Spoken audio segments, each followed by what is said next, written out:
Брифинг оперативного штаба об эпидобстановке в Якутии. Актуальную информацию о ситуации с коронавирусом на 19 августа узнаем прямо сейчас. Добрый день, уважаемые жители Республики Саха-Якутия. За текущий период в республике остается ситуация повышенной готовности и, соответственно, санитарно-эпидемиологическая ситуация остается напряженной. За прошедшие сутки, по данным Управления Роспотребнадзора, зарегистрировано 48 новых случаев коронавирусной инфекции. При этом большинство из них зарегистрировано в группе наших районов. В городе Якутске зарегистрировано 21 случай, в Мирнинском районе 4 случая, в Верхневилюйском 3, по 2 случая зарегистрированы в Алданском, Горном, Нюрингринском, Нюрбинском, Тампонском, Кангаласском и Чурапчинском. И по 1 случаю в Верхоянском, Вилюйском, Татинском, Аймиконском, Алекминском и Усьянских улусах. В соответствующее первичное звено учреждений здравоохранения этих районов, так же как и города Якутска, работает с управлениями Роспотребнадзора на местах. Все ближайшие контакты выявлены и изолированы.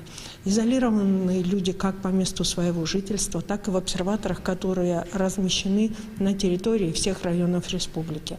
Для части граждан республики, у которых заболевание проходит в бессимптомном порядке, предлагается бесплатное амбулаторное лечение, соответственно, которое необходимо выписывает участковый врач. И, соответственно, кроме инфекционных отделений, мы продолжаем лечить наших граждан амбулаторно. Для них, для всех, также для тех, кто является контактными, обязательным является требование непокидания своего места жительства или дислокации на момент именно выявления заболевания в течение 2 недель. За сутки нашими лабораториями проведено 2765 исследований на новую коронавирусную инфекцию. Всего в республике проведено 311 387 исследований. Это говорит достаточно о высоком уровне исследований, которые наши лаборатории проводят. Но еще раз обращаю внимание на то, что само тестирование является обязательным лишь только для тех граждан, у которых выявлены симптомы, и оно необходимо для проведения лечебных процедур как таковых. Основной задачей, которая является сегодня, это задача подготовки к 1 сентября. В настоящий момент сейчас идет видеоконференц-связь со всеми главами муниципальных образований, на которых председатель-правитель, исполняющий обязанности председателя правительства Андрей Владимирович Тарасенко непосредственно заслушивает каждого главу муниципального образования в части подготовки наших школ и дошкольных учреждений к новому учебному году. Новый учебный год мы с вами начинаем традиционно 1 сентября. При этом в течение первых 2 недель в обязательном порядке проводится медицинская неделя, по которым 2 недели будут находиться медики в школах для того, чтобы оказывать методическую помощь для последующих возможных действий, связанных с заболеванием, и для проведения профилактической работы и диспансеризации. В республике началась вакцинация от гриппа. Сегодня состоится заседание Республиканской санитарно-эпидемиологической комиссии, на котором будут определены алгоритмы действий по данному направлению, и, соответственно, вакцинация по гриппу дальше будет продолжаться. На настоящий момент нами поставлена задача отслеживать медиками тех детей, которые возвращаются с отпусков вместе со своими родителями или же выезжали в организованных группах, которых в этом году было достаточно мало.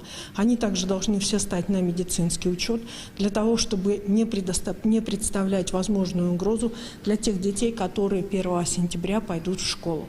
Я хочу обратить внимание на момент, связанный с тем, что достаточно часто возникают, разрешены либо какие-либо массовые мероприятия и на каких условиях. До сих пор нет никакого разрешения на проведение массовых мероприятий.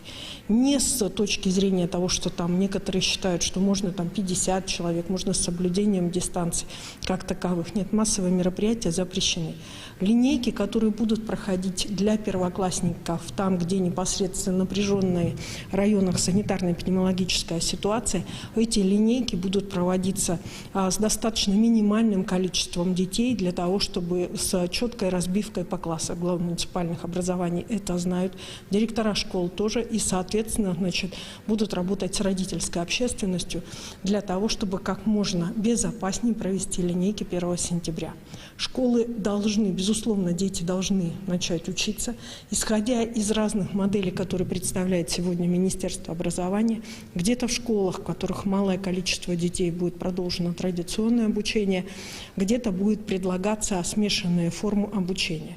На настоящий момент, Министерство здравоохранения своим приказом определило алгоритмы выявления ребенка с температурой и последующей работы с этим ребенком для того, чтобы, обезопасить тех детей, которые будут находиться в школе.